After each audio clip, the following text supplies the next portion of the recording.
Hi everyone, it's Miss Pat again. I'm here though with a really, really, really special book. I met this author. His name is Carl Sams, and he was watching deer in his backyard, and he ended up taking pictures and writing a story. I can't wait to read it to you. The name of the book is Stranger in the Woods, and you can see, look, there's a bird and a snowman and some deer. Gene Stoic helped write this book as well. See, they signed their names here.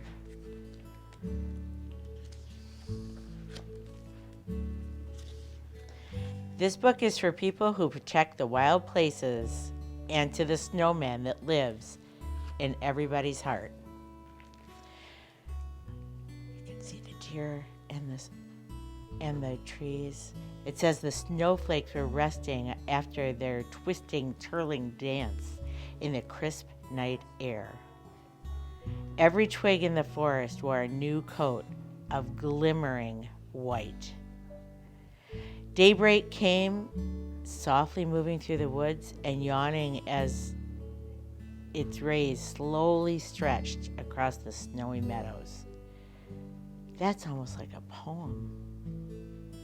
The birds were the first to notice. I wonder what they noticed. There was a stranger in the woods, stranger in the woods. Take care, the blue jays said from high on the tops of their tall oak trees. Yes. Do you hear the jays calling? Mother Doe asked softly to her fawn. Yes, he whispered. I always listen to the bird. The winds were blowing through the trees and rustling the leaves and all the sounds of the woods. Stranger in the woods. Who is in the wood? Where? Did the blue jay say. Where is he?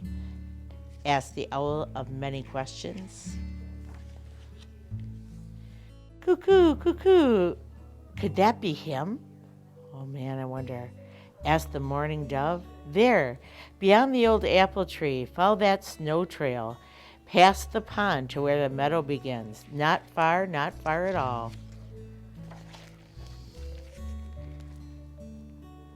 Who's in the wood? Where is he? When? When did the stranger come? Asked the owl of many questions. Look, you can see the owl is flying.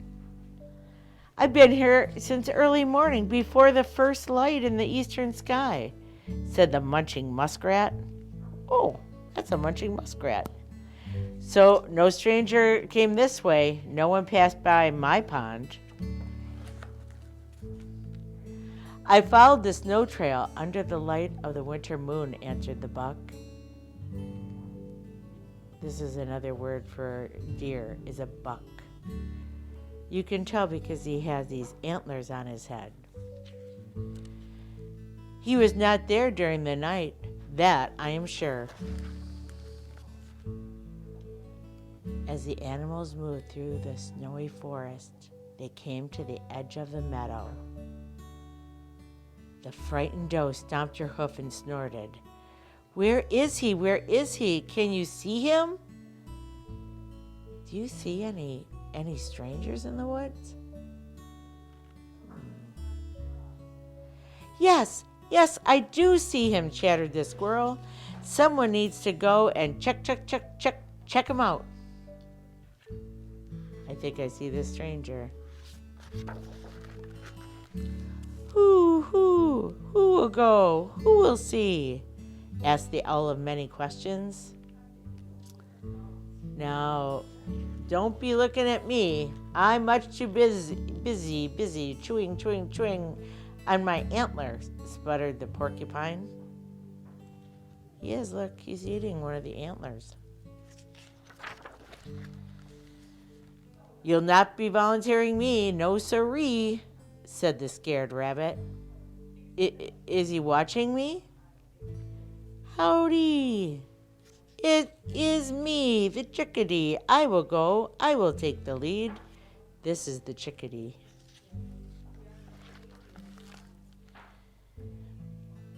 I'm the smallest. I can scamper quickly. I will do it. I'll make a tunnel under the snow where only I can go. Creeping in closer to get a look, quietly, just like a mouse. Let it be me. Let me go, volunteered the fawn. I can do it. I know I can. Well, I wonder who's going to go look to see who's in the stranger in the woods. I'm the strongest and the biggest, said the young buck. I should go first. I can fly faster, said the cardinal. But I can run like lightning and I have antlers, boasted the buck. But I am red, announced the cardinal, not knowing what else to say. He is red. Man, everybody's getting closer. They're getting closer to the stranger in the woods.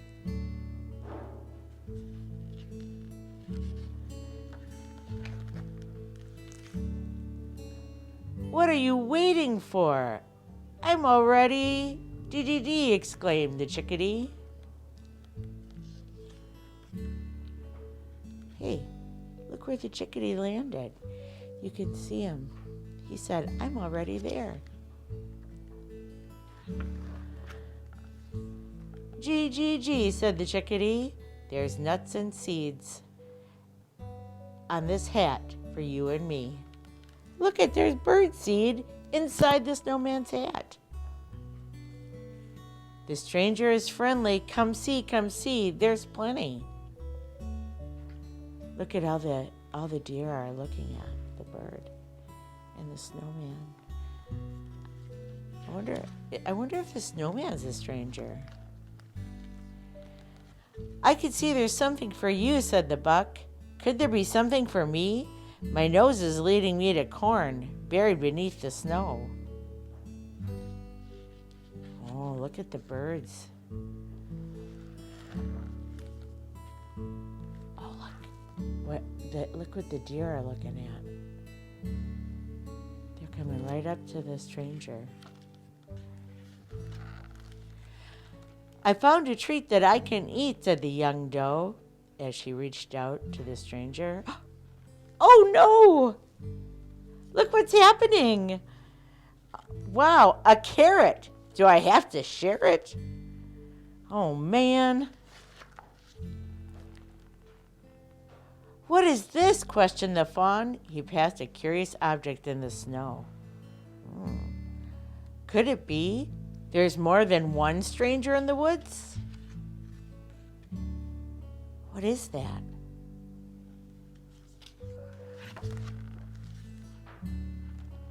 After the corn was gone, the animals left by the snow trail, one by one, they disappeared into the winter woods.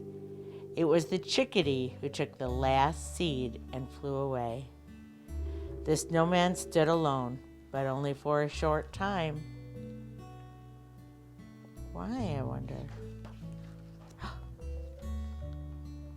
They have eaten everything, even the carrot. No, whispered the little sister.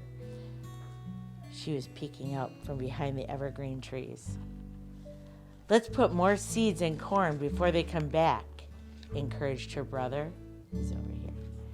And the animals will never know we were here. Oh, man. How long will we feed them, she asked. Look, she's putting another carrot in his nose. For a long, long time, he replied. After the snow was gone and the snowman has melted away, until the frogs start to sing and the trees grow new leaves, I think they like carrots best. The end. And he came back. I think he's going to eat that snowman's nose. Wasn't that a great story about the snowman who was in the woods with the carrot nose? And the deer came and ate it, and the birds came and ate the seeds out of his hat? That was an amazing story. When Mr. Sams wrote that story, he was very excited to share it with everyone. I have another book to read. This book is also about birds. And I thought, well, let's read some bird books for a minute. The name of the story is Pie in the Sky, and it's by Lois Ehlert. Hey, this book is funny. Look at it has holes in it.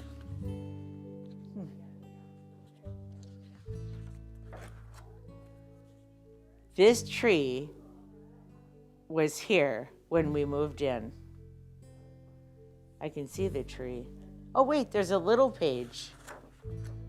Dad says it's a pie tree. I see all the other things. I see the dragonfly and I see the caterpillar. Oh, wait, there's another little page.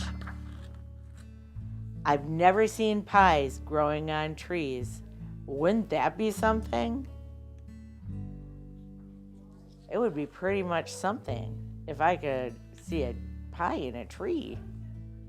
There's some little words down here, and they say, I see green grass, red ladybugs, red and brown bark, and blue-green dragonfly, but no pie. Dad showed me buds on our tree today.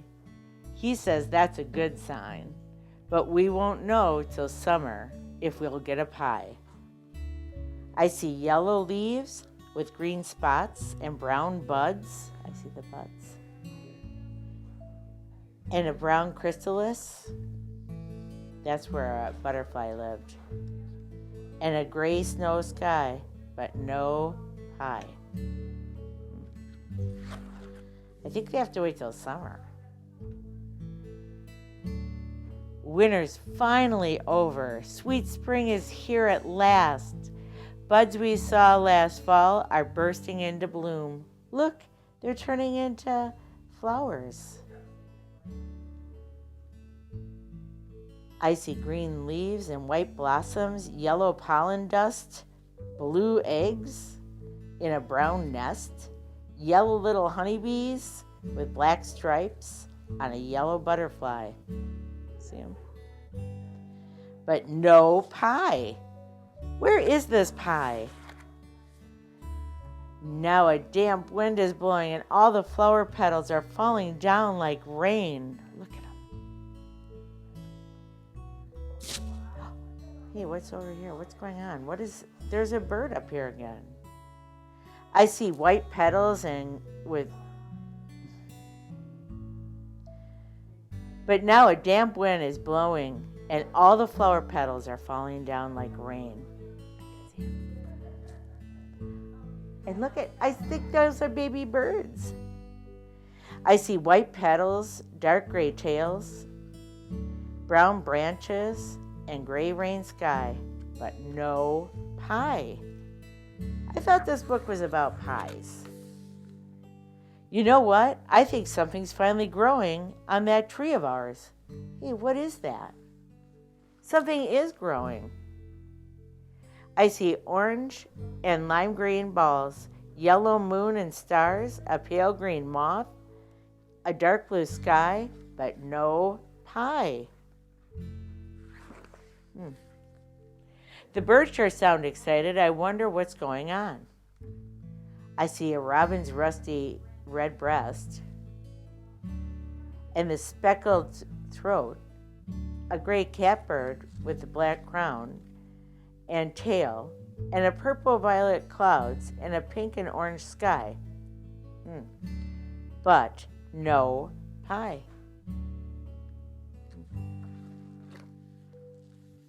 It's a cherry feast. The orange-breasted orioles, black spots and tips on the butterfly wings, the red ripe cherries, and bright blue sky, but no pie.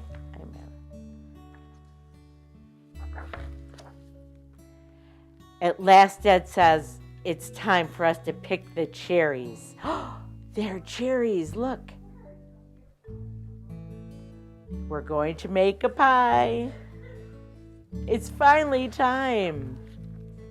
First, we wash the cherries. See, they put them in a colander and they're going to run some water. We squeeze out all the pits. and we save the juice.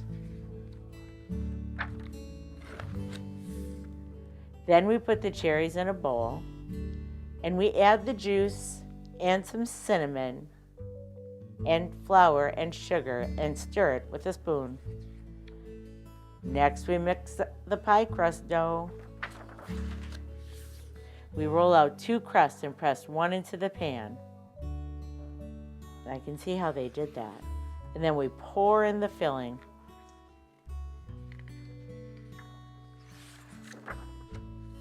We add the top crust, put the pie in the oven, and wait for it to bake. Now Dad cuts the pie. He puts a piece on each plate. I wonder if it's delicious.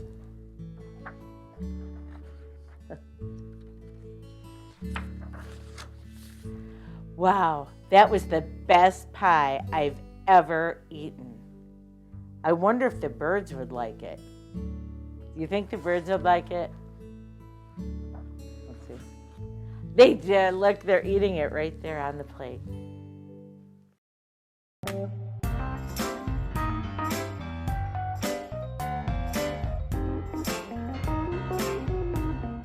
Catch us anytime on YouTube. Go to Oxford Community Television YouTube.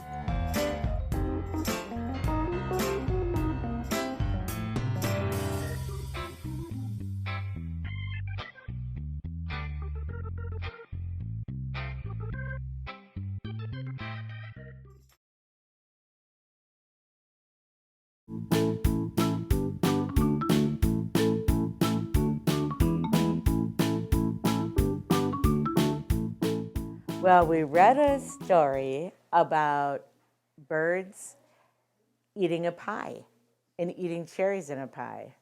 That was a great story. I really liked it.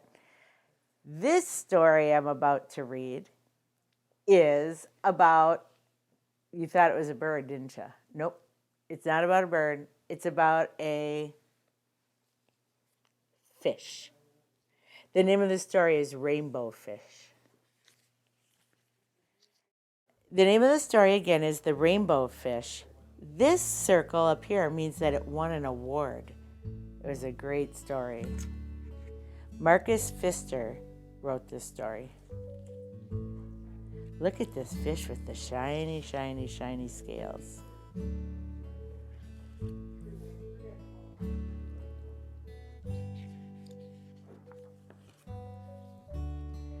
A long way out in the deep blue sea, there lived a fish. Not just an ordinary fish, but the most beautiful fish in the entire ocean.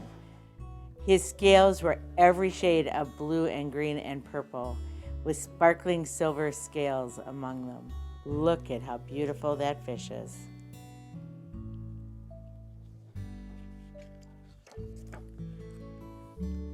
The other fish were amazed at his beauty. They called him Rainbow Fish. "Come on, Rainbow Fish," they would call. "Come and play with us."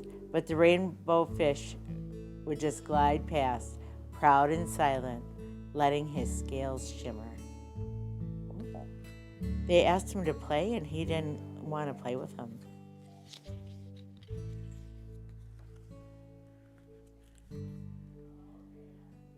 One day, a little blue fish followed after him. "Rainbow Fish," he called, "wait for me. Please give me one of your shiny scales. They are so wonderful, and you have so many."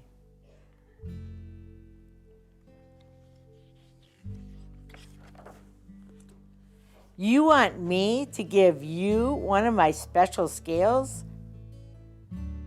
Who do you think you are?" cried the Rainbow Fish.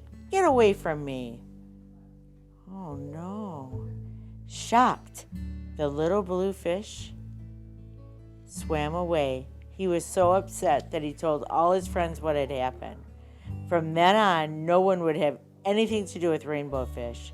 They turned and swam away. Oh, that's kind of sad. What good are dazzling, shimmering scales with no one to admire them? Now he was the loneliest fish in the entire ocean.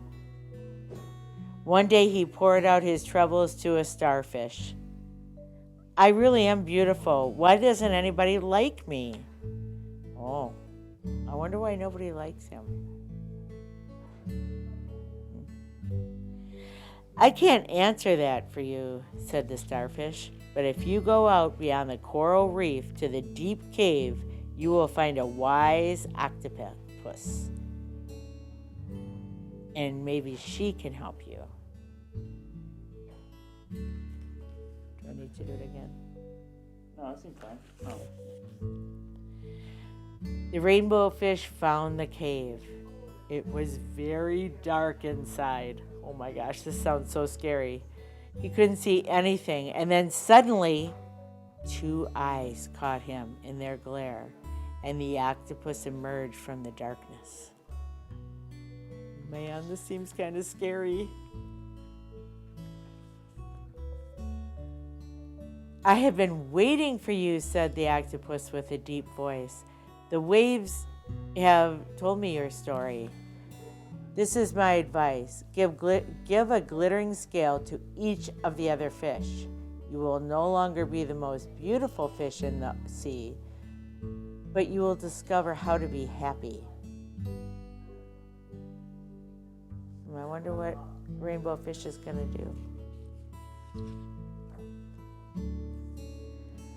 Oh, that's what I thought. He said, I can't, the rainbow fish started to say. But the octopus had already disappeared into a dark cloud of ink. Give away my scales? My beautiful shining scales? Never. How could I be happy without them? I wonder what he's going to do. This is quite a problem this rainbow fish has. He was mean to the other fish, and now they don't want to play with him. Oh, this is a terrible situation. Suddenly he felt the light touch of a fin. The blue fish was back. Oh, that's so great. The rainbow fish, please don't be angry. I just want one little scale. The rainbow fish wavered. Only one very small shimmering scale, he thought. Well, maybe I won't miss just one. I think he's going to share. I think he's going to do it.